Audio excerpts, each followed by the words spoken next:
All right, well, maybe we can get started. I'll let people in as they continue. So welcome everyone, good afternoon. Hello, my name is Nicole Newman and I direct the Max Kade German American Research and Resource Center at IUPUI, Indiana University, Purdue University, Indianapolis. So thank you for joining us today for a talk by Dr. Sara Luly. I would like to begin our event by acknowledging that the land on which we gather is the occupied and contested territory of Native peoples. We thus wish to acknowledge and honor the Miami, the Delaware, the Potawatomi, and the Shawnee peoples on whose ancestral homelands and resources Indiana University and its affiliates were built and currently occupied. I also wish to acknowledge that with its founding in 1969, IUPUI displaced a vibrant Black community in Indianapolis. So I would thus encourage you to attend events by and send support to our Native American and Indigenous Studies programs and also our Africana Studies programs. And I'll drop links to those programs and donation opportunities in the chat as well presently.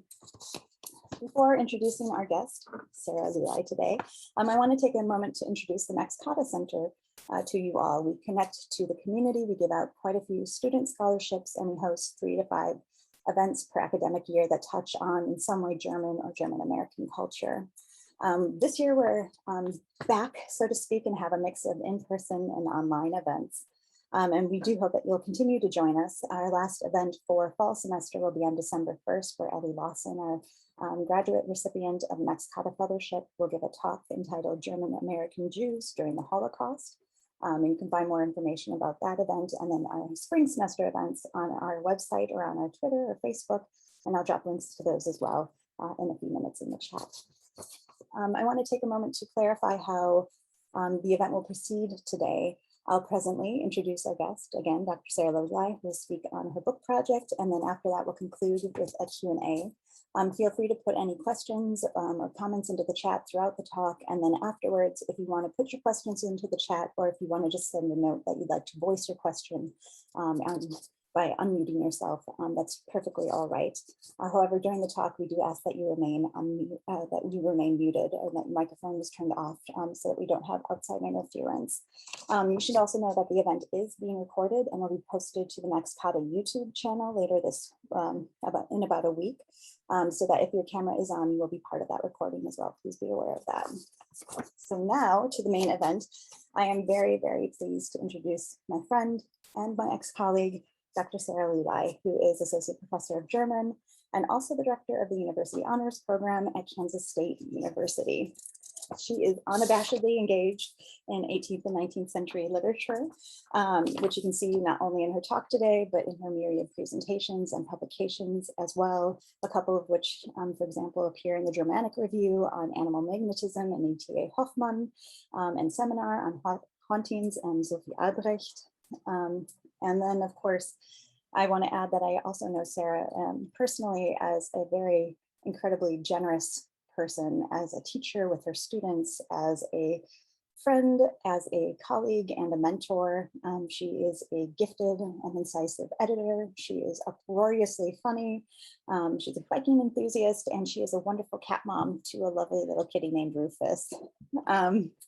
For her talk today, she will not be talking about the last few things. Instead, she'll share some work that has occupied her interest and her research for the last few years, and that are part of her monograph project entitled Gräuel des Krieges, Gothic Depictions of Wartime Suffering in German Literature, 1813 to 1830.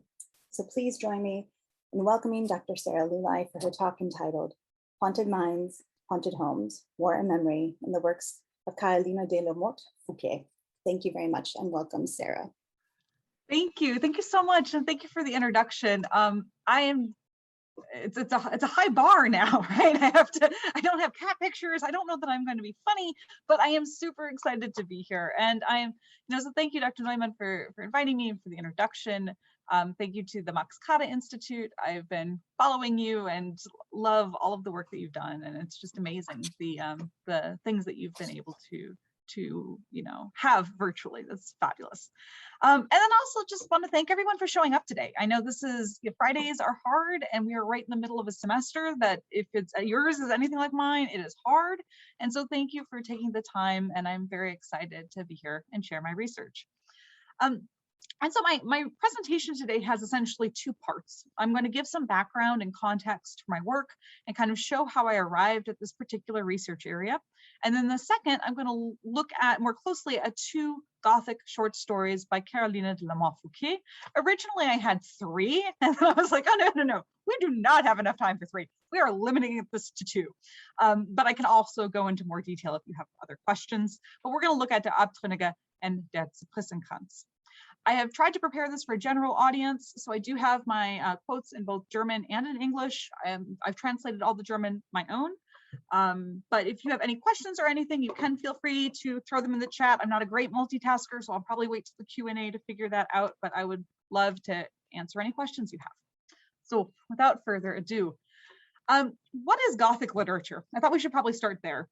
And it's one of those phrases that depending on who you ask, you're going to get a different answer.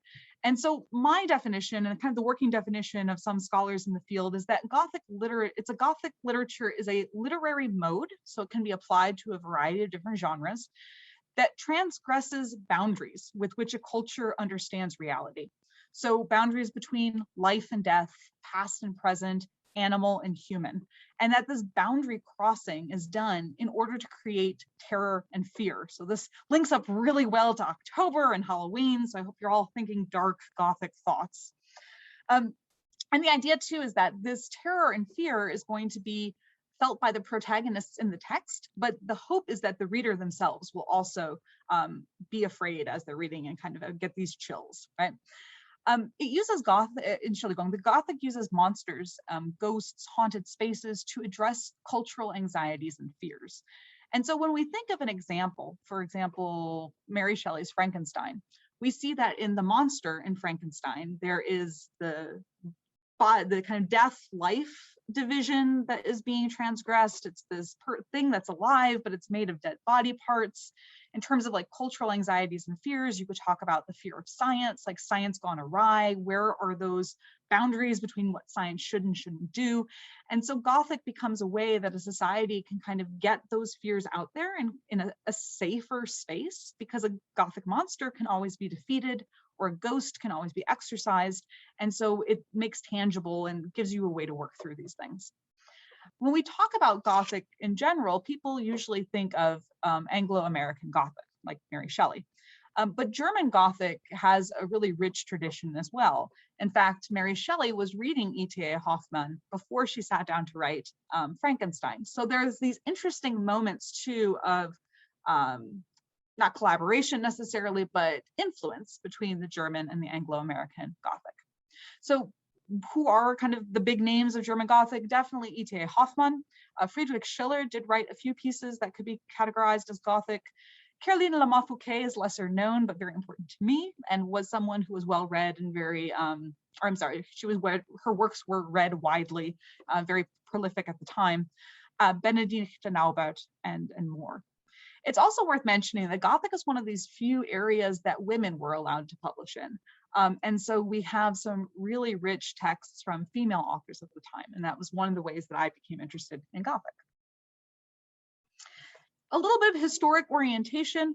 We're mostly today interested in the Befreiungskrieg, but the things leading up to that, just in case you need a refresher, in 1789 was the French Revolution. By 1806, Prussia had fallen to Napoleon, so that between 1806 and 1813, Prussia and the rest of German-speaking Europe was under control of the French. Then in 1813, Friedrich Wilhelm III declared war against the French, and this marks the beginning of the Befreiungskrieg. That is sometimes translated as the Wars of Liberation, sometimes the wars against Napoleon, sometimes the anti-Napoleonic wars, just depending on who you're reading. And then in 1816, we have the publication of the two texts that we're going to look like today. And that looks a little odd. It seems to put those two texts at the same level as wars, which I'm not trying to do, merely to give you some idea of when all of these things were going on. And so the Befreiungskrieg, or Wars of Liberation, marked a drastic change in the way the war was fought, particularly in Prussia. New technological advances in weaponry increased the rate of casualties on the battlefield. The introduction of universal conscription meant that many middle-class men, a group that had not historically fought in the Prussian army, were now obliged to defend their country. Along with universal conscription came the narrative that serving the military was a patriotic duty of all men, and that the military culture was and should be separate and distinct to the civilian way of life. Men were called on to give up their civilian lives temporarily, take on this new role, with the expectation that at the end they would lay down I put these out of order. Page 2, lay down their weapons and reintegrate into civilian society. And you notice that I have quotation marks around universal because there were a lot of exceptions that were made. But it still is the first war in which all men of a certain age group were called on to serve in the military, and that had not been done in Prussia previously.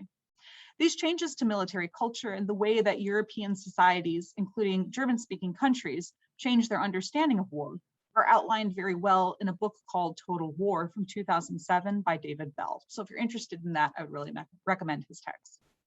As a result of all these changes, a greater number of families were experienced the loss of a male relative during this war than in previous military campaigns. When the war ended, there also became a need for new ceremonies and celebrations to both honor the dead, celebrate Prussian victory, and perhaps more importantly for us, to reintegrate soldiers into civilian life. And so I'm gonna just kind of stepping aside, and if you're interested in this shift that comes when the celebrations that are developed as part of this, I would really recommend Karen Hagemann's book for 2015. And so that kind of leads me to my research questions. I had been working on Gothic literature for quite some time and was familiar with Gothic as a genre and through which cultures dealt with cultural anxieties. I had also been researching mental health and like what the perception of mental health and mental illnesses and how that was understood in the 18th and 19th century. And then I was reading about the Befreiungskrieg, and I thought about, okay, we have this war with mass casualties, with people who had not had a family history of being in the war, suddenly in the war, and then coming back and expected to reintegrate. And we know from modern time that when somebody undergoes a traumatic event, like being in a war, some people are traumatized from that and have problems reintegrating and have mental illnesses that come up as a result. And so I began interested in like, well, the question of what happened to the men that couldn't reintegrate. And I reached out to some historian colleagues of mine who all kind of shrugged their shoulders and said, yeah, we just don't know. There aren't really records of that. And so they gave me a little bit here and there, but it wasn't really what I was looking for. And then I discovered these Gothic texts. Well, I didn't discover them, but I was reading these Gothic texts and I noted a pattern that a lot of them had a man who was coming back from war and was either haunted by a ghost or was believed to be a ghost, like his family misrecognized him and thought he was a ghost, or he was returning to a space that was ghostly and no longer familiar to him. And the more I thought of it, the more I started to realize, and this is the thesis of my research, that Gothic literature is providing a space to acknowledge and to conceptualize the trauma of war while containing it within this fantastic. And that avoids like political criticism, and it also kind of makes it safer, right? And so in my research, I'm so sorry, I lost my spot. So Gothic was also a genre that is closely linked to various new developments in the emerging field of mental health around 1800. It was a genre that is conceptualizing the unconscious and the effects of the unconscious on the body. There's a lot of Gothic texts that kind of play with that fear of what does it mean that we don't have control over our minds at all times. And so I started to bring all of these pieces together and argue that through the figure of the haunted soldier returning to a haunted domestic space, they are externalizing an individual and social post-war suffering and providing a space that could explore that. To explore that which, according to contemporary theories of mental health, shouldn't have existed, namely the traumatized male soldier. So while the 18th century understood traumatic illness, they really believed that it was an illness of only women or children, because women and children were considered impressionable, right? And so a woman or child was a weak, impressionable thing that could be traumatized and have that affect their health, but a strong man, especially one who was a soldier, that was not deemed possible, really. So Gothic literature becomes the way, or a way, that you can talk about this impossible thing and kind of work through it. And so that is where my research has brought me, and that's the book that I'm currently working on. So as an example of this phenomenon, the remainder of my talk is going to look at these examples from Carolina de la Fouque. And we're going to start with the short story, Der Abtrünnige, or the turncloak, or the traitor, depending on what you prefer. We will also talk about the Cypressenkranz. And both of these texts open with a homecoming parade that echoes the historical homecoming celebrations of 1814. And in both texts, the celebratory tone takes this quick, dark turn as Gothic elements are introduced, signaling the intrusion of unwanted memories and the beginning of a difficult reintegration for the soldier protagonist. In both, too, interestingly, it's only through narrating trauma and working through these difficult memories that these soldiers are able to move forward. And so that's what we're going to look at. Due to the relative obscurity of these texts, even among Germanists, I'm going to give you a brief plot summary of Der Abtrünnige and look at some examples, and then a brief plot summary of the Cypressenkranz and look at some examples there. So Fouque herself was a German romantic author who was born in 1773 and lived into 1831, and again, was quite prolific, wrote hundreds of pieces, many very long novels, wrote treatises on female education, among other things. And this particular text is divided into two main sections. The first section focuses on an unnamed officer, so we're just going to call him Officer. Unfortunately, none of these characters have names, so it's going to get a little complicated, who has recently returned to Berlin from war and who encounters a man who is dressed in gray, that I'm going to call the gray man or the mysterious man. He sees him in this kind of parade of people returning back from war, and he feels this strange connection and starts pursuing him through the streets of Berlin. And they end up in front of the Nikolaikirche, which, if you know of Berlin, it is still there today. And then he watches in horror as this gray, mysterious man turns into a skeleton before his very eyes. The officer is understandably deeply disturbed by this experience and becomes mentally as well as physically ill.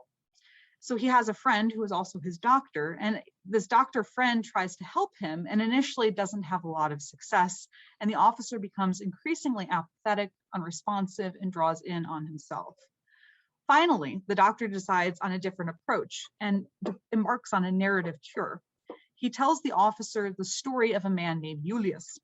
Julius's story is then the embedded narrative of this text, which isn't particularly useful for us today. So suffice it to say, we learn that Julius was a traitor. He signed up to fight on the side of the French against Prussia, and the doctor has recognized the strange man as Julius and realizes that Julius has died and this man is his ghost. And so that's the connection there. Upon hearing the story of Julius, the officer realizes that he was the Prussian soldier that had killed Julius on the battlefield while Julius was fighting for the French. And then after realizing this, the officer is immediately healed, and the text ends just super abruptly, which is interesting. The two men just kind of decide never to talk of it again, and then that's it. So the Gothic elements in the text include a monstrous kind of grotesque figure of Julius, as well as a reoccurring motif of haunting, and then these very Gothic, mysterious spaces. And so those are the three things we're going to be looking at. The initial depiction of Julius as ghost portrays him as a strange outsider, whose physical appearance defies categorization. Combined in his appearance are death and life, human and non-human, and this strange play of shadows that embody this kind of boundary crossing quality that we associate with Gothic monsters.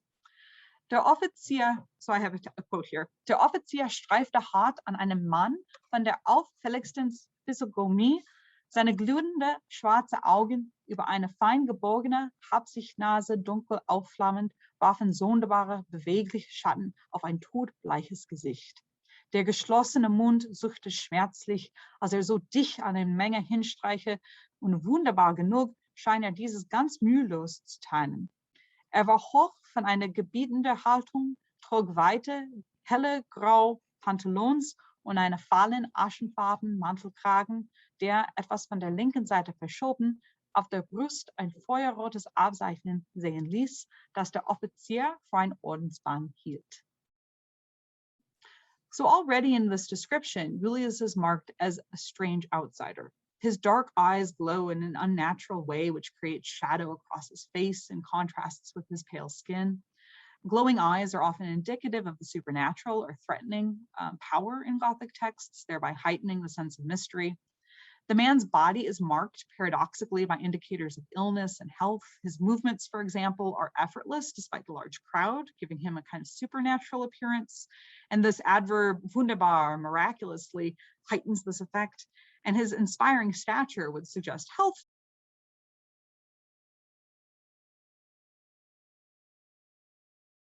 Okay, and so he goes on to describe this man, and among other things, he points him out to his friend that he's there with, and he's like, hey, do you see how his hair kind of makes him look like a bat? Do you see what's going on with his nose? Like, look at this guy, he's so weird looking.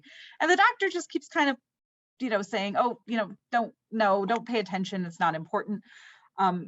Yeah. And so this kind of monstrous nature comes from his inability to fit into these neat divisions between like life and death, health, illness, human, animal, and in doing so threatens the very stability of these categories, and in this way becomes a Gothic monster. I see, okay, boom, I am going here. Okay, so as the officer follows the gray man through Berlin, he's struck by a frightening and undefined familiarity. Hatte diese Züge irgendwo gesehen. Sie erinnerte ihn an etwas, das ihm ganz nah lag. Verlor sich in die nächste Vergangenheit. Der Krieg mit seinem Graus und die Schauer dieser dunklen Stunden flossen ineinander. The sense of familiarity provokes a series of fragmented memories narrated in a stream of consciousness. Although he can sense a connection to the man, the nature of this connection is unclear. He loses himself in memories of war and horror and gore. The fragmented and disoriented experience of remembering is emphasized here in the German with the phrase ineinanderflossen, kind of blended together. It marks an intrusion of something that should have remained in the past, but is now in the present. The officer cannot orientate himself within these memories or control what he's remembering, and is just kind of passively moving through this. Convoluted and horrifying memories flow, blurring these boundaries. And I'm really struck here by how directly it equates the Befreiungskrieg with the horror of this Gothic moment. We don't see that a lot. Generally, writing about the Befreiungskrieg tends to be pretty positive, and so I thought that was also a very powerful kind of moment. And so the officer's mental state starts to kind of deteriorate, and this influences his perception of his physical surroundings. For example, the lights in the windows lining the streets start to play tricks on his mind. Geistigartig flossen die farbigen Bilder hinter den Scheiben zusammen, oder es sahen teilweise noch erleuchtete grause Köpfe und Rümpfe in die Fenster hinein. Again, we have the erasure of boundaries, the merging of impressions to create the image of disembodied heads and headless bodies. The lights of the home cast this kind of pale, ambiguous light on the surrounding. We read later that the horses and the people and the coaches are all kind of merged together in this half dark. And all of this intensifies the Gothic atmosphere. So in short, the wartime memories are intruding on the officer's mind. This alters his perception of his surroundings. And not only are the contents of the memories frightening, but the very process of remembering is disorienting and frightening. The officer follows the man to the Nikolaikirche, where he witnesses the mysterious man's horrifying transformation. Der Offizier sah sich unter Todesschweiß nach seinem Begleiter Ein langes Geripp schlug die nackten Gebeine klappen gegeneinander. Erloschen waren die Augensterne. Unter der linken Brust klaffte eine breite Wunde ihren blutroten Mund weit auseinander. Rattling bones, lifeless eyes, the gaping, bloody side wound transform the gray man into the grotesque picture of death. If he is indeed a catalyst for the officer's memories, then this transformation illustrates the threat that these memories pose. The return of the past, represented by the dreadful ghost, destabilizes the order around which the officer's post-war life is structured. So after seeing the skeleton, the officer stumbles home and loses consciousness, and then he becomes very ill. What's interesting in the text is that it shifts here. So he's no longer referred to as the officer, he becomes only referred to as the sick man, and the doctor's perspective becomes the perspective through which the text is now oriented. As the officer's mental condition worsens, his thinking and speech become increasingly fragmented, and his physical condition deteriorates. This links body and mind and pathologizes his trauma. The doctor kind of records his observations. Der Offizier dachte schwerfällig, redete wenig und abgebrochen und war sichtlich durch unzusammenhängende Blitze der Erinnerung, durch verrissene Bilder abgequält und gemartet. Man sah, er suchte in sich nach etwas Ruhm, das ohne Form und Verbindung wie ein bloßer Nebelfleck vor seinen Sinnen auf und nieder steigt. The officer's memories of both the gray man and the war are only momentarily accessible to him, appearing before his Sinnen, his senses, and then disappearing into some other mental realm. The source of the patient's agony seems to lie in the fragmentary nature of these memories, characterized by the words incoherent and the phrase without form or connection. The discontinuity in the patient's memory manifests itself in his fragmented mode of speech and thought. Appearing only momentarily and causing disruption, the fragments of memory haunt the officer's mind and disrupt his identity and his integrity as the subject. Mental illness, too, was often considered connected to the inability to form coherent speech. And so when we read medical case studies of people suffering from mental illness, their ability or inability to speak in a way that was comprehensible is one of the diagnostic indications that they had a mental illness. So we have a connection here as well. So now moving on to the therapy that takes place. The text articulates a process of healing with motifs we see in Gothic literature. It vacillates between concealing and revealing, and that's something in Gothic, that things are concealed and then revealed. Health is portrayed in terms of light and unity, and conversely, illness is the result of accessing knowledge that should be hidden. So what should be hidden versus what should be accessible. The doctor's role emerges as one to guide the patient through this kind of metaphorical darkness and help him get into a healthy mind and a healthy thought. Der Offizier war dicht daran, das Entfallene zu erfassen, doch der Arzt schob immer wieder einen Riegel dem allzu raschen Andringen der Erinnerung vor und trug ihn so unbewusst, unmerklich durch die alte Schauer zu dem erquickenden Morgenlicht. So what's interesting is the doctor allows him limited access to the memories, but then erects barriers when necessary in order to prevent his mind from being overwhelmed with memories, which he thinks is going to result in a relapse. And so this guided memory work that is done in consultation with the doctor is seen as the prerequisite for getting healthy.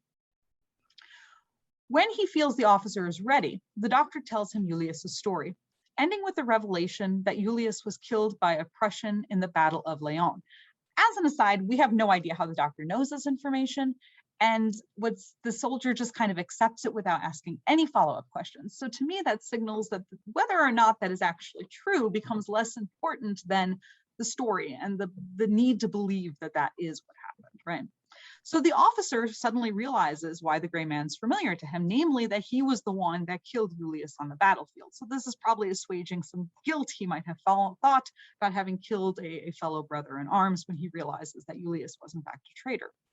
So this revelation has an immediate effect on the officer's physical body as well as his mental state. He declares himself healed. Oh, I am healed. Ich bin genesen, rief der Offizier. Die entsetzliche Last ist von mir genommen, jetzt verstehe ich alles. It's only after hearing the story and realizing he was the one who killed Julius that the officer can make sense of his memories and thereby heal himself. So to summarize this part before we go to the next text, reintegration for the officer requires working through the fragmented memories he has of war and making sense of those memories. In the figure of Julius, the officer encounters his own memories of war, and Julius appears monstrous because of the threat that those memories now pose him once he's returned to Berlin. Integrating Julius into an appropriate context, both within his personal history and the larger patriotic narrative, and doing that work with another person is what's necessary in order for him to move forward. The second and last text that we'll be talking about is Cypressenkranz, or the cypress wreath. The Cypressenkranz has numerous similarities to Der Abtrünnige. It also takes place in Berlin. It begins with the homecoming ceremony, and it traces a veteran protagonist's terrifying encounter with a ghost. A significant difference, however, is that the source of the trauma is different, right? Whereas the Abtrünnige, the ghosts symbolize the traumatic memories of war that threaten civilian life. It's the opposite in Supplissenkranz. It's leaving the military and beginning a civilian life that is source of fear and terror for the protagonist. So again, a brief overview of the plot.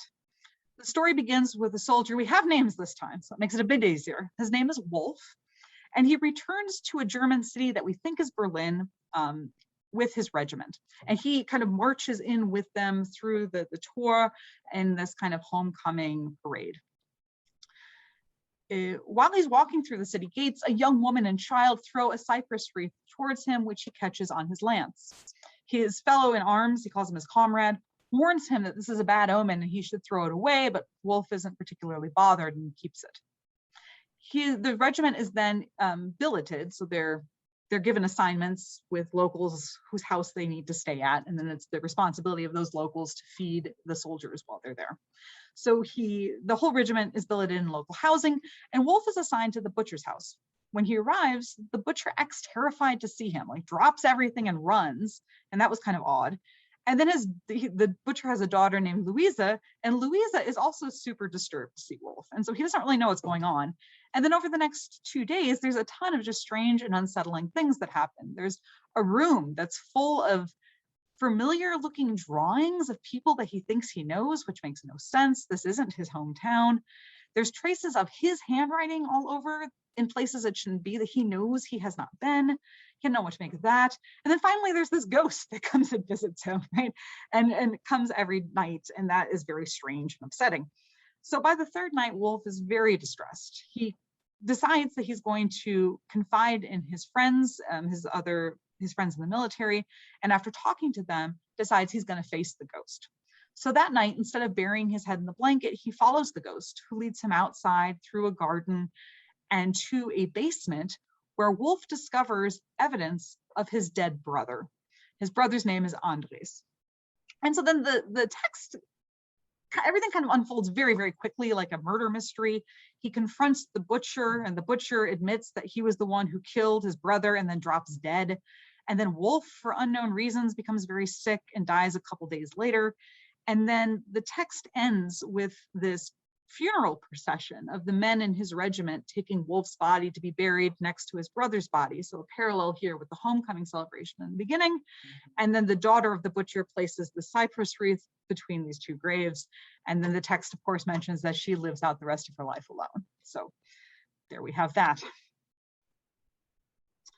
So for Wolf, it is the domestic realm that is the source of terror. The text illustrates the division between military and civilian culture that we talked about earlier. And the military is depicted from Wolf's perspective as a place of honor, male bonding, and belonging, while the domestic space, which is represented by the butcher's home and also his brother doppelganger figure, is uncanny, foreign, and leaves him fearful and disoriented. So we're going to talk first about this division between military and civilian culture and how that's positioned in the text. When Wolf first learns he's going to stay at the butcher's house, he's very unhappy. The other soldiers are very confused, presumably because a butcher would have the best food. I mean, if you're billeted, you have to eat what they eat, and a butcher's got a lot of meat, and a lot of families couldn't afford meat, so what is he complaining about? He's going to be well fed. So Wolf then describes his aversion to butchering, which begins a reoccurring theme in the text and the division between civilian and military life. I have, quote, "Wenn ich schon so einen Wagen mit zusammengebundenen Kälbern sehe, wie die armen Tiere drunter und drüber, die Köpfe herunterbaumeln, da liegen und schreien, dass es dem durch Herz schneidet. Und die Kerl schlendern mir dir nix hinterdrein und pfeifen wollen noch gar dazu. Da überläuft's mich jedes Mal und ich muss mich halten, dass ich so ein Patron nicht prügele. Zudem habe ich den Schmetzel und Blutes Stadt, mir eckelt vor der ganzen Wirtschaft." So the calves are humanized here through the verb schreien and the noun Angstgebrüll, attributing human fear to the animals. His focus on the piling of the bodies and the limbs makes it all the more grotesque, and also the situation of these animals more sympathetic. They're prisoners of the butcher as they're presented here, kind of piled on top of one another. Wolf responds viscerally to their cries. His heart breaks at their fear, and he gets this rage that washes over him. He feels sick, but then his own rage is directed towards the butcher. And the response is one to the butcher's perceived apathy, right, to what he regards as slaughter. So his lighthearted whistling then forms this auditory contrast with the scream of the animals. And in a chain of references, Woolf equates the butcher's apathy towards the calves with apathy towards humans, paying as little attention to mir and dir, you and me, as he does his animal victims. Humans and animals, in Woolf's mind, become the victims of the butcher. So the ambiguous final sentence provides the most telling insight into what Woolf potentially experienced during war. On the one hand, the Ganzenwirtschaft refers most directly to the butchery, right? And then the noises are the slaughter of animals for the meats, and the blood referenced is the animal blood. But when we take this in its historic context, namely that it's uttered by a soldier returning from the Befreiungskrieg, a war whose death toll far surpassed those of previous Prussian wars, and there's been a lot of writing on just graphic landscape descriptions of these battlefields and whatnot, then the utterance reveals something about Woolf's wartime. The time at war. The Wirtschaft could refer to war, the Gänse to the slaughter of people, the blood of soldiers and civilians, and his utterance that he has had his fill, mir sagt, of blood and slaughter, and that is he is disgusted at war. So this hints at the violence he witnesses and the violence he associates with butchery and slaughter, and kind of comes together in this moment. Wolf's fellow soldiers quickly mock him for this, right? They're like, this is unmasculine, and they see this as unmasculine and unfitting of a soldier. They conclude from his speech that he's afraid of blood, and then Woolf is very offended by that. No, I'm not afraid of blood, but the text kind of argues that maybe he is.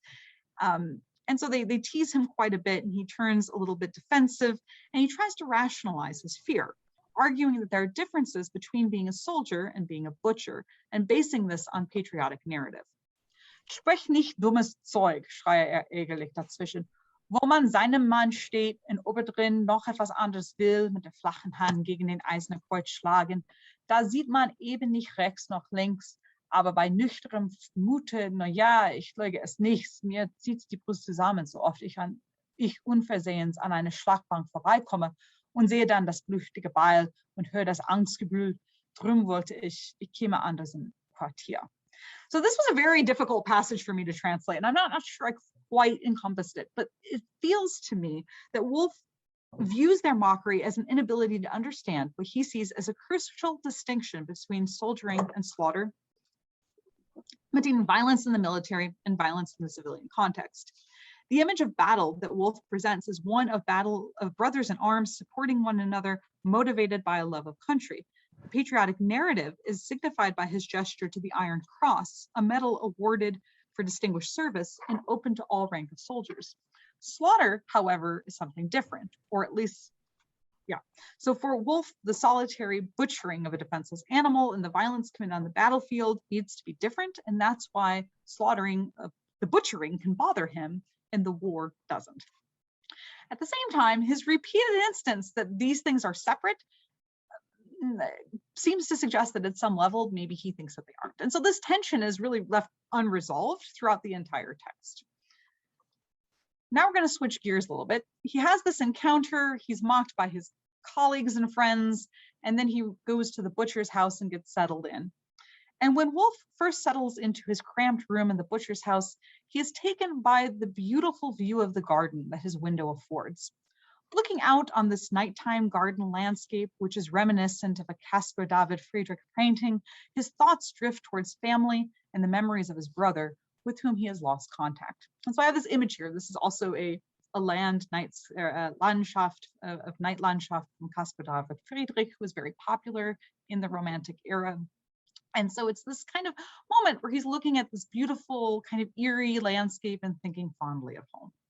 He then decides he's going to write his brother a letter because they've lost track, but he doesn't have a lamp. And so he goes to the butcher's daughter and tries to get a lamp, and they have this really weird kind of flirty, awkward encounter.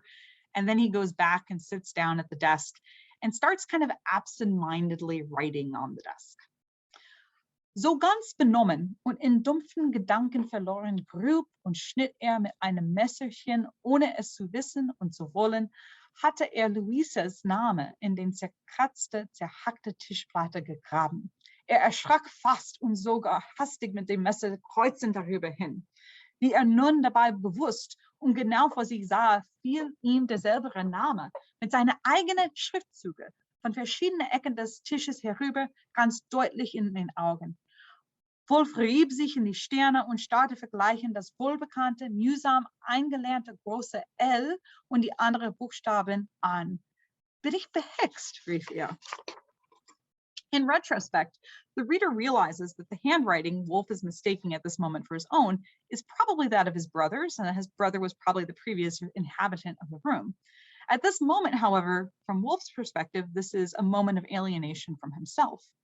It constitutes a encounter with the uncanny, something that is familiar but is returning to you in an unfamiliar way that is then unsettling.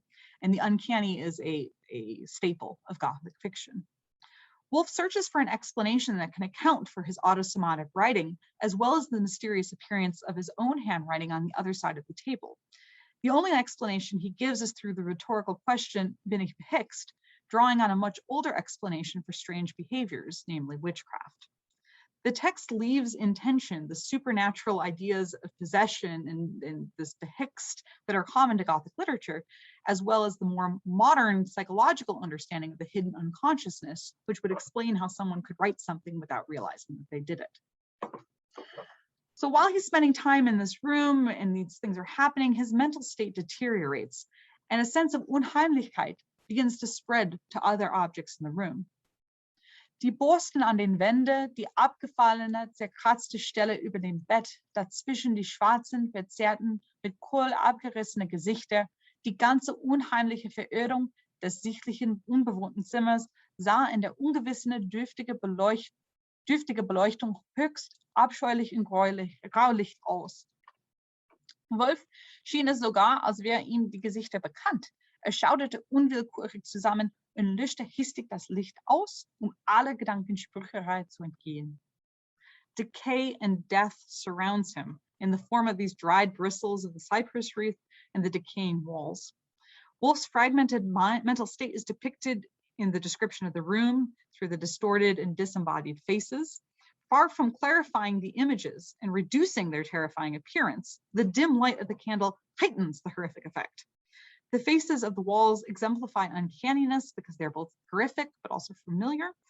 And this odd phrase, the sichtlich unbewohnten Zimmers, these seemingly or apparently uninhabited room, creates ambiguity. Sichtlich would mean that there is no visible inhabitant, but when you have to specify that there's no visible inhabitant, it makes you wonder that maybe there's someone invisible going on. There's some kind of ghost, right? And that this is reinforced with the reference to Sprücherei, so the thoughts of ghosts at the very end. Wolf's fear manifests itself physically and involuntarily through this shuddering. He goes into bed and turns off the light and just blocks it all out. We're nearing the end. So this has all of this an effect on his mind and body. Wolf's fear reaches a climax after the second night. He awakens in terror and he has Fieberschauern, so like terror, night sweats kind of thing. Fear has left its traces on his face, so that when he looks in the mirror in the morning, he sees, quote, sein todbleiches Gesicht und die angegriffenen Schläfenzüge, auf denen noch alle Spuren schweren, unseligen Kampfes lagen. Er könnte sich auch hier darauf nicht wiederfinden, wie es auch anfangen mochte. His complexion foreshadows his own death.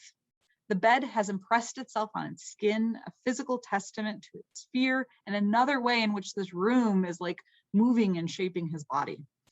Again, Wolf has this moment of misrecognition, whereas earlier he misidentified his brother's handwriting as his own. Here he's unable to recognize this altered reflection of his own body. So he becomes as uncanny to himself in this moment as the uncanny faces on the wall. After 2 nights of terror in the butcher's house, his anxiety and his fear has manifested as apathy. And I have here the following quote. Seine Kameraden sahen ihn betroffen an und fragten und drängten ihn, aber bleibt gegen alle verschlossen und wollte sich auf nichts einlassen. He's closed off from the world. He has retreated and turned on himself. The normally sensitive Wolf now reacts ohne Empfindlichkeit and behaves around his fellow soldiers as if he were in a dream, thus blurring again this line between dream and reality. So to summarize up until this point, the bedroom of the butcher's house would seem in the beginning to offer a space in which Wolf can start the process of reintegration, and it kind of gestures towards that. The beautiful garden initially provides him a peaceful setting in which he can think and feel things that he hasn't thought about in the war. The space recalls his childhood, his family, he thinks back to his brother, how he needs to write his brother. In short, it brings back all of this idea about a civilian life. In the figure of Andres, his brother, Wolf is also able to imagine a slightly different version of himself, right? One that did something other than become a soldier and that he can reconnect with now that the war is done. In addition, the text positions Louisa, the butcher's daughter, as this kind of beautiful love object, and it's clear that Wolf is actually attracted to her. And then there's this random house dog, Lux, who also takes a liking to Wolf and kind of sleeps alongside him and guards his stuff when he's away with the regiment during the day. And so everything's lined up that this could be a way forward. However, it's not. Nostalgic memory quickly turns into the threatening uncanniness. Familiar faces from his past are distorted and frightening, and his brother's familiar handwriting is interpreted as evidence of supernatural activity. The room presses down around him, constricting his movement and his breath. Even the beloved garden becomes associated with his ghost and then with his dead brother.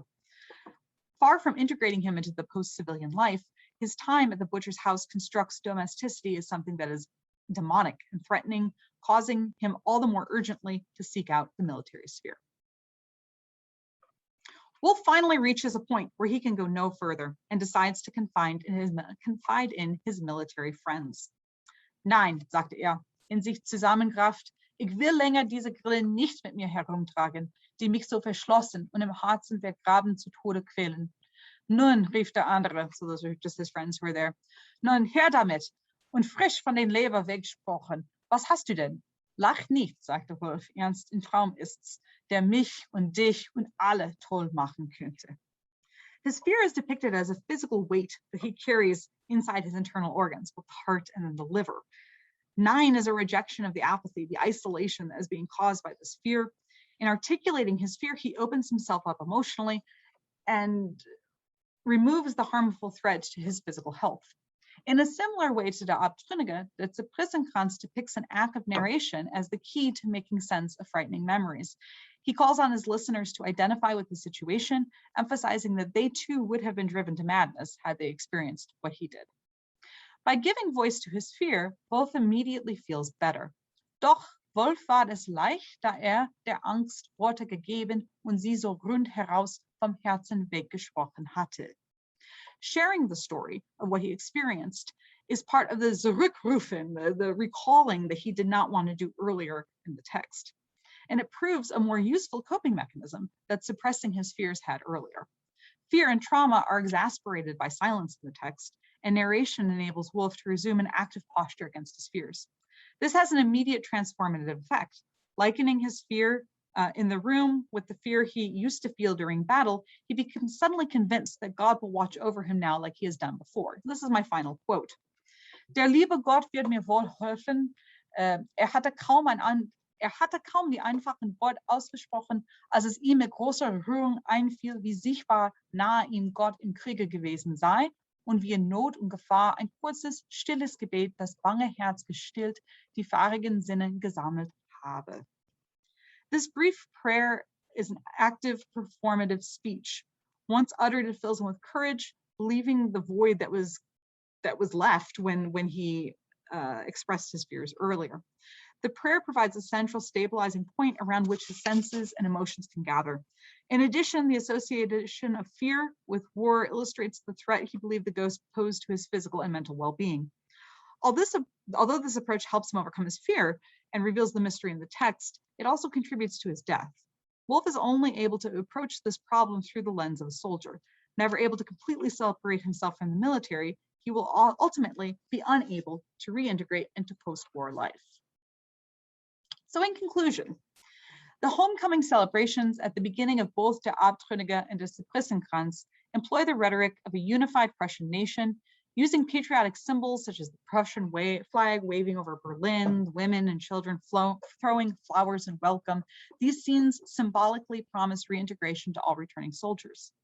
The text reveals, however, that such displays of patriotism and unity are problematic. Gothic, with its ability to make visible cultural sources of anxiety, becomes one way in which post-war trauma and fear can be externalized and addressed. In the end, the parades and fanfare cannot reintegrate Wolf or Julius. Once the celebration and the official symbolic moment of reintegration concludes, the dangerous Gothic work of remembering, forgetting, and moving on must begin for those men who are returning home to family and friends. Thank you.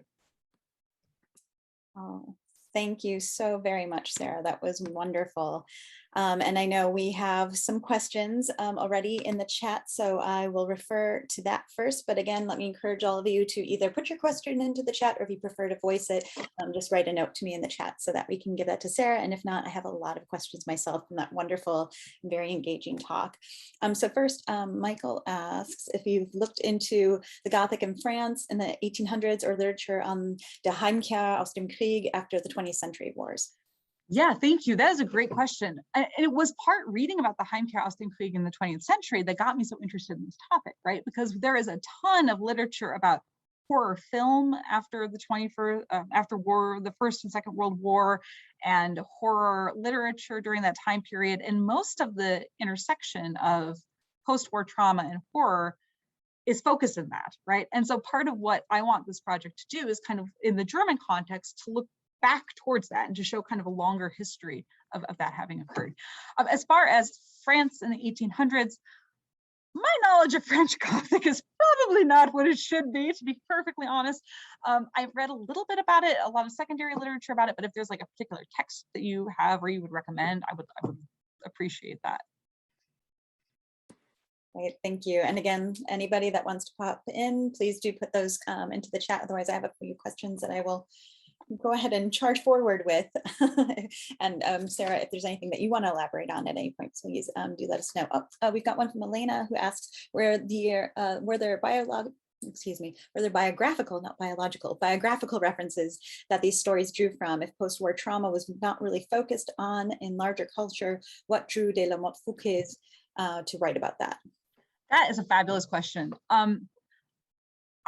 So part of this is I'm not a historian, right? I do tend to see things through literary lenses. I've done some work looking for biographical references. I have not found any to the date, right? One thing, so some of the archival research I did was looking at medical case studies by physicians that were in the military. And so I have some evidence of like how they treated men that were in the military that presented with symptoms that we would consider mental illness, and that at sometimes were categorized as things like melancholy, Heimweh, just the all-encompassing Wahnsinn or Nervenfieber, which could have meant anything. And so I've seen that, right? And so I know that there were men who were having these mental health problems. What's interesting is that in the medical context, this is perceived to be a situational illness. And the idea is that once that person left the military, they would no longer have that problem. And so oftentimes they would try to treat them in the military, but if they couldn't, they would just send them home and just kind of assume that the issue had been resolved. What drew her, I don't know, but so I know that she had both her husband and her son went on to fight in the Befreiungskrieg. Her husband was disabled. We don't exactly know why. There isn't a lot of record. It looks like it was probably he fell off a horse, but we're not entirely sure. At any rate, he had a disabling injury. He was medically discharged, came home, and then she cared for him and also kind of ran the household because they had lost that income as well. And so it was trying to like build that back up, and then did not want him to go back into the battlefield, but he did. And so he went and did that. So she had some experience helping the men in her life kind of bridge this returning home. And then she herself billeted soldiers, like, you know, everyone had to. And it was a really bad experience for her. She writes quite a bit in her letters about how awful it was financially for them. There's also some evidence that perhaps she was raped during this experience, and so there might have been some trauma there, but that's not something we know a lot about. And so that doesn't, that doesn't give you a great answer to the question. I see this too as part of, there's a larger body of scholarship that is trying to show that what we consider to be PTSD or post-traumatic stress disorders today have a longer history. And part of that is in order to normalize this as an illness and to show that we see evidence of this in different times and places. And so I'm working kind of under the assumption that in these traumatic moments, it will affect some people psychologically, and then pulling together the bits and pieces that I have of these archival texts, and then a little bit from Fouque's biography, and then also the Gothic lit. Does that answer your question? Give me a yes or a thumbs up, or okay, good. Sometimes I'm not sure. I just start talking at the end. I'm like, I'm not sure that actually made sense. But it's interesting anyway, right? Well, I mean, I hope, but. To what you said, though, I think it's interesting that there was this medical assumption in the records that you read that once the soldiers left home, or I'm sorry, left the war and returned home, that there's this cure, but you see this sort of switch and this sort of pushing against that in the literature, at least in the pieces that you reference from Fouque, you know, that there's some terror associated with the homestead. Do you think that, oh, go ahead, please. No, do you think that that is because of the author being based in the home sphere? I mean, where do you see that tension? Yeah, I mean, I would imagine, right? She never writes about war and battle, right? Which is pretty, I mean, I shouldn't say never, she does a little bit. But, you know, women didn't have the same access to those spaces. And so I don't know the extent to which it's biographical or auto is, yeah, that which it relates to her own biography. But my guess is that she was witnessing it from that side of things, right? Seeing both the foreign soldiers leaving, other soldiers coming home. I think I lost your question. No, just the difference between the actual medical case studies and then how that is a very different assumption of when trauma is supposed to end versus what Fouque is sort of indicating through these hauntings that you talked about. Well, it seems like once they returned home too, if they weren't able to be reintegrated, then it was categorized as a different type of illness, and then they were taken care of in different ways, right? And Breithaupt talks a lot, so it's a modern day scholar who publishes on romanticism and trauma, and he talks a lot about that the medical assumption was that war would not permanently negatively affect a man because a man is already set in his, you know, self and who he is and his subjectivity. And so if they came back and they couldn't be reintegrated, then that was just that it was a moral failure of them or a physical failure of them that had nothing to do with the war. And so that's maybe plays a part in this here too, that it's recategorized. I don't know if that makes sense. Yeah. And there's Fritz Breithaupt, who was I think our colleague in Indiana University. So we're bringing it all back together. That's great. Yeah, no, I'm super interested in his work. There's been other work recently too that's come out on it, but it always, you know, about so modern day scholars looking at trauma in the 18th century, but it's always about women and children. So I see that there's one about similar Gothic authors in Austria. Why don't you want to read it aloud so that we can have that for the audience as well? Or do you want me to read it aloud? Yeah. Are there similar Gothic authors in Austria? They were also affected by the war, but there's also the complication of factor of censorship, as well as religious differences regarding supernatural. Pardon me. That is an excellent question. I don't know. My work focuses exclusively on Prussia. And that's just where, and so in the secondary literature, I have not encountered any reference to those texts, because if they are there, then I would definitely like to read them and see if I can use them. I think it's a great question. I don't know the answer.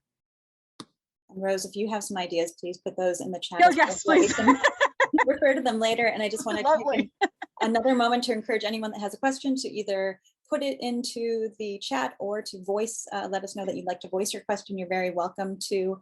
And thank you, Rose, for tapping into your network like it looks you're going to. You're always welcome to follow either with me, with the center, or with Dr. Luly directly too. Anytime you give a talk, it's always like partially like group sourcing things too, right? Because you hear about these texts that you never heard about. Like, oh my gosh, yes, that'd be great. Yeah, please do let me know. To get back to an earlier question about the French, oh, thank you. The French, the medical doctor, like the doctors in France, were much more interested and invested in trying to cure Heimweh, which was one of these traumatic illnesses that soldiers were said to suffer from, right? Because they had more soldiers, so their soldiers are fighting in faraway countries, and so they had a lot of deserters, and they attributed that to Heimweh, and they're like, yes, if we can fix this Heimweh thing, then we're not going to have any soldiers who are going to want to leave. And so a lot of the German doctors are pulling from the French theorists. There's a lot of translation of French materials into German when that comes in.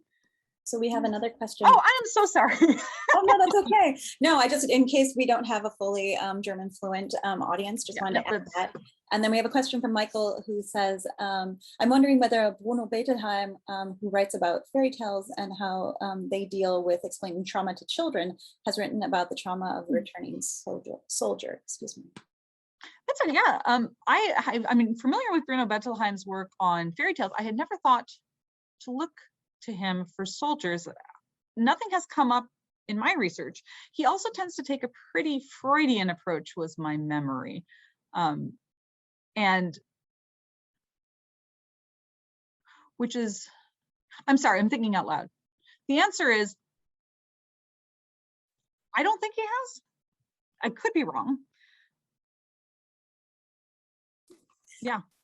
But it's an interesting, but again, like it's super interesting, right? Because there's so much scholarship on the trauma of children in this time period and the influence that has later. The only person that I know that has talked about fairy tales and returning soldiers, there's one piece by, her last name is Simpson. And she has a really good piece that looks at two fairy tales that are kind of less commonly known, Grimm fairy tales, both of which about soldiers that come home and then have to work for the devil, and is essentially saying that this is working through reintegration and challenging reintegration. And she kind of makes this claim in one sentence that this has something to do with PTSD, but does not explore that further. But I found that to be really interesting. And so I started to kind of look at the other texts in the Grimm collection that have soldiers. I haven't done anything with that yet, but that's also potentially a connection. You mentioned the sort of Freudian aspect of Bettelheim's work, whom I don't know, but building on that, I'm wondering if you could speak a little bit about other women authors during this period of time who write about similar topics, if you know of them. And I'm curious, do you view de la Motte Fouque's work as, what else, is there something else, is she living vicariously? Is this an act of witnessing from another perspective?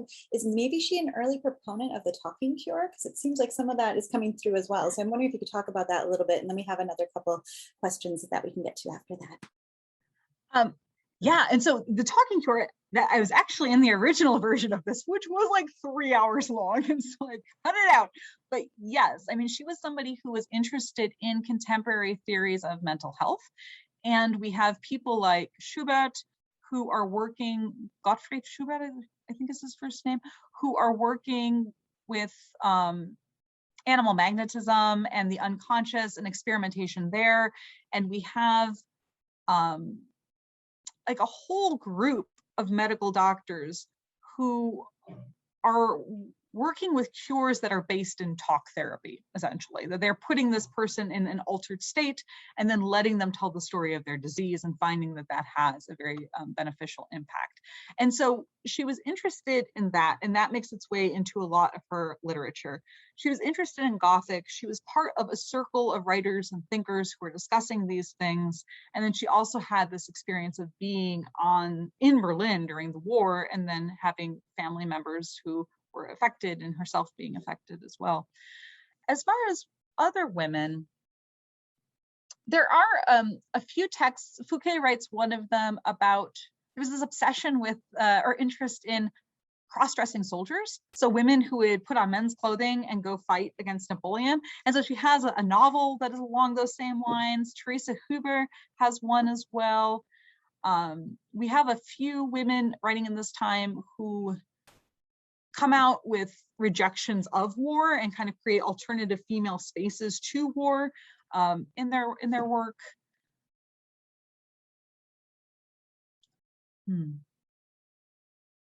Yeah, that's interesting. Thank you. Then, oh, yeah. Go ahead, please. No.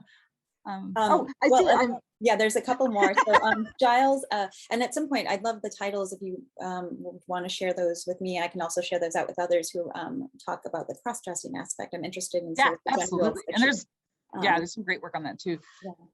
So Giles asks if there are parallels to post-World War I literature, which you spoke about just briefly, but maybe you could expand about that. And he says there are some gruesome stories out there in the post-war period, and just speaking as a film scholar who has just rewatched a bunch of the silent films, I mean, this type of trauma, right, and PTSD comes across quite clearly in a lot, especially the early horror films in German silent cinema.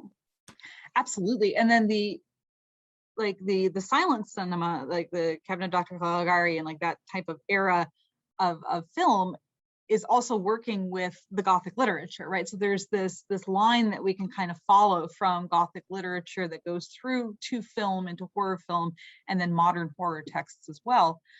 And when we talk about, I agree with G. Hoyt, whose name I don't know. I shall call you G. Hoyt. Giles. What? It's Giles. Oh, Giles, yes. G. Hoyt works well too. Agree that there are a lot of parallels, and the fact that horror becomes used as a way to talk about mental illness, the fear of the person that has the mental illness, or the fear that the person with the mental illness has about themselves, is something that is talked about a lot with reference to modern film and modern texts, and then oftentimes read back. For example, on E.T.A. Hoffmann, we look at E.T.A. Hoffmann as somebody who was very interested in the mind and kind of the dark parts of the mind, and using Gothic to work through that. So I agree. I think that there's some very strong parallels, and that work hasn't been done and should be done. Great. Thank you, Sarah. Leo writes, hello, Leo. I love what you said about how we can use these works to analyze the role of masculinity related to the trauma of war and expectations of soldiers. Is there anything either explicit or subtextual that in these texts about masculinity, or is that more of a modern perspective? Oh, you are absolutely right. There is so much. The chapter that I have on Subquiescence is actually about masculinities in conflict. There is so much going on here with masculinity. A certain type of masculinity being deemed appropriate only in the battlefield and only in this military context. And then there's the civilian masculinity that is supposed to be different. This is kind of a time in which masculinity was in crisis, if you want to use that term, right? There's the amount of focus that was going on what it means to be a woman, right, from these male philosophers, really shows you that they're interested not only in what it is to be a woman, but what it is to be a man, and all of these different masculinities that don't align with the hegemonic kind of heteronormative expectations of masculinity. And so I think that is at the core of Wolf's problem in the text, is that he has this masculinity that served him really well on the battlefield, and that doesn't serve him well anymore. And his brother, who's his doppelganger, so this had essentially that kind of heteronormative civilian masculinity. We learn in the text that he was in love with Lucien, and she was going to marry him, and they had plans to leave the next day and run off and elope. And, he was very comfortable and at home in this space that Wolf finds terrifying. And so there is the discussion there of different types of masculinities and conflict and expectations. I find her male figures too, it's sad, right? A lot of these men come back. Like Wolf is kind of a tragic figure. He tries, he sees Louisa, he feels the longing, he kind of tries to envision himself as, being someone who could marry somebody and settle down, and it doesn't work, and there's no other option. And that's really, for me, where the tragedy is, right? That he can't opt into something else. I think it's interesting that you speak about a masculinity crisis at this time, and then also because there's one right after World War I in the Weimar Republic as well, right? And so it seems like these I don't know if it's the wars, if you have any thoughts about that, if it's for the Weimar Republic, of course, there's also, urbanization and the rise of technological advances and a lot of other things. But is that a common parallel? Do you see these crises of masculinity also in some of the literature that we're reading around the war? Since, of course, in the 19th century, there are so many different war periods. Yeah, I think so. When you look at De Tolle Invalid auf dem Fort Rathenau by Achim von Arnim, it translates. It's pretty offensive, so let's think of a better way. I think it's called the veteran of the Fort Rathenau. So Toll means insane or crazy. I don't believe anyone's translated as the crazy veteran in quite some time, thank goodness, but that is what the title means, right? At any rate, it's about this man who is disabled while he's a prisoner of war and becomes mentally unstable, and is then shipped off to a new assignment where he's going to be in charge of this fort that no one cares about as a way of keeping him away. And his wife takes on this like motherly role towards him, which he really resents. And so the text is super interesting in the way it shows this crisis of masculinity that is brought on by a disability that is both a disability to his body, but also a mental illness, and the inability of those around him to be able to figure out exactly what's going on with him and just kind of wanting to shut him away. And it reaches its high point when he refuses to be shut away. And he takes over the entire fort and takes over the whole island. And he just like runs and is in charge of this whole chaos ensues. He starts firing at ships until people take him seriously. And then at that moment, the object that was lodged in his brain becomes unlodged and he's healed. But so there too, it's this masculinity. What does it mean to be a man? What does it mean to be a disabled man? And that text led me to do archival research on disability, how disabled veterans were, like what the rules and regulations were for caring, identifying, and compensating disabled veterans, which becomes a much more official process in Prussia during this war.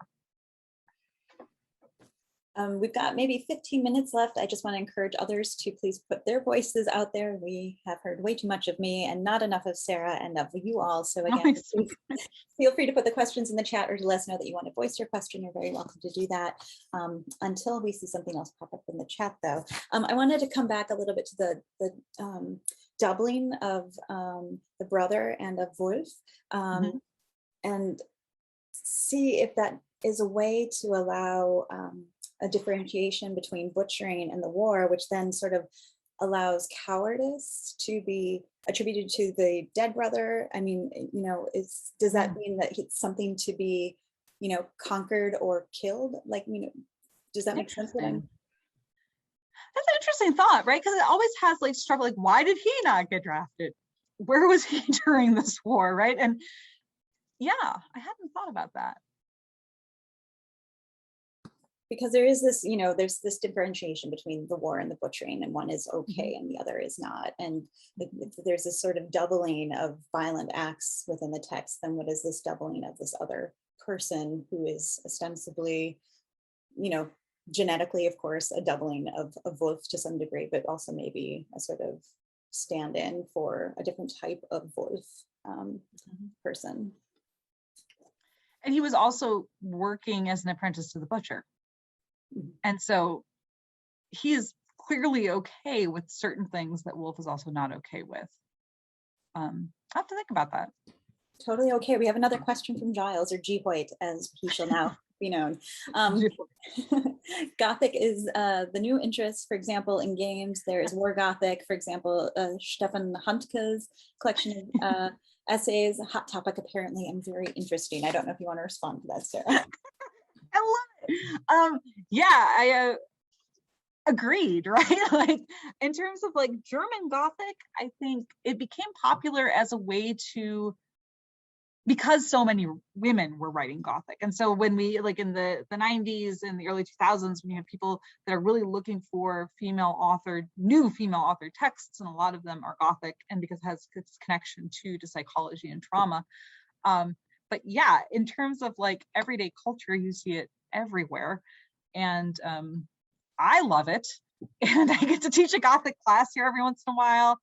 And it's funny because like anytime something dark comes up, that somebody will be like, oh, tell Dr. Luly about it. She loves that stuff. So I've like become like the dark, gruesome, I don't know, person in this like dark little office in Eisenhower. But yeah, I love it. And I think you're right. It's topical.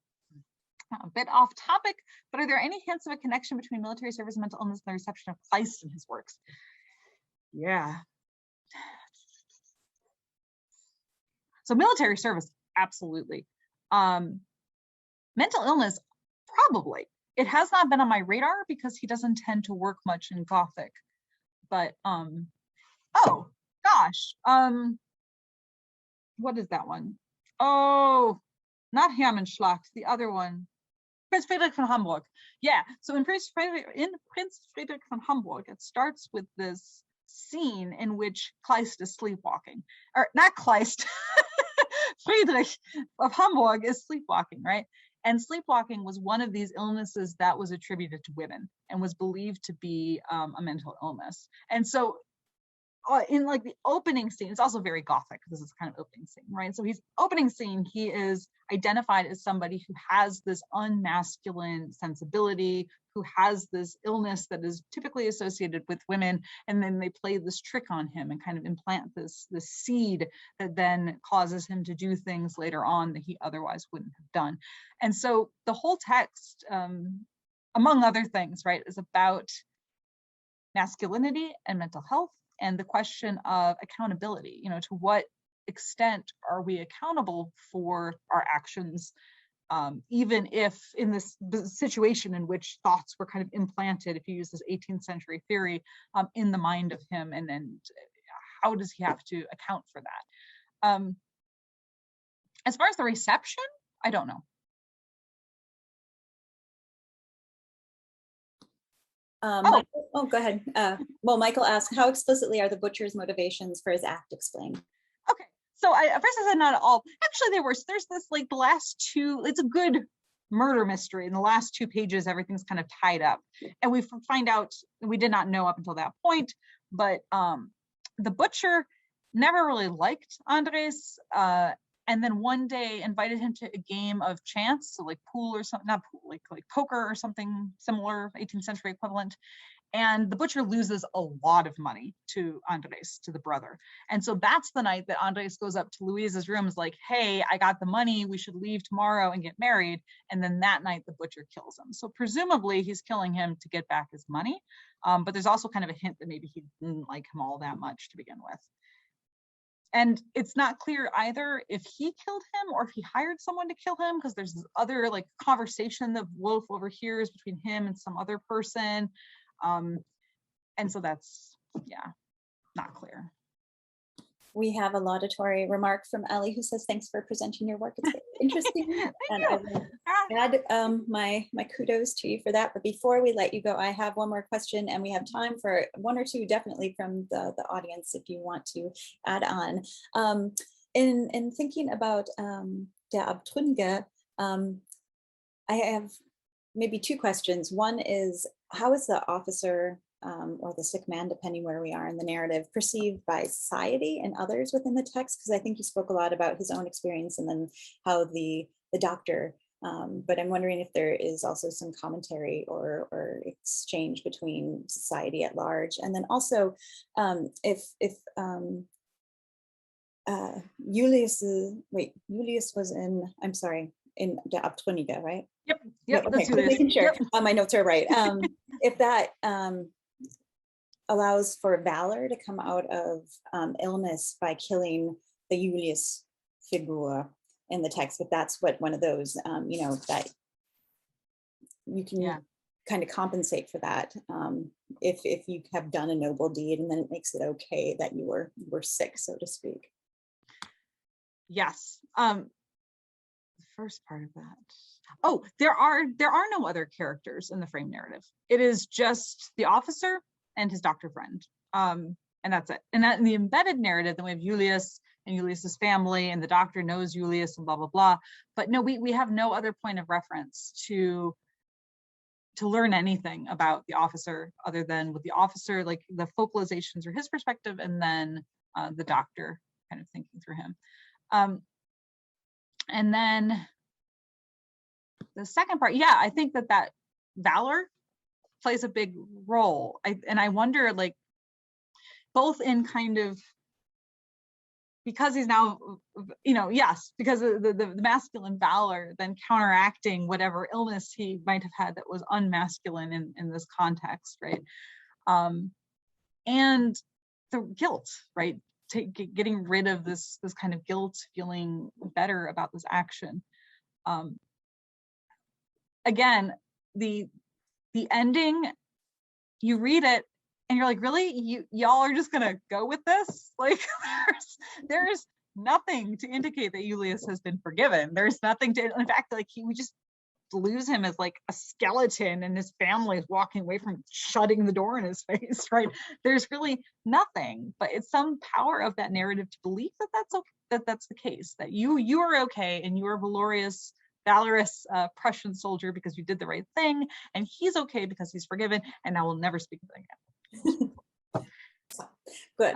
So maybe one final question from Leo again. Did Gothic exist in Prussia before this time, or did the genre emerge as a response to the war or for some other reason? Thanks, Leo. That's a great question. No, it existed before. So the first thing that is considered like the first Gothic text is the Castle of Otranto, and it's an English text, 1767, I think. It is a wild ride, by the way. And like page 3, a giant helmet out of nowhere appears from the sky and squashes the heir to the throne, and then chaos ensues.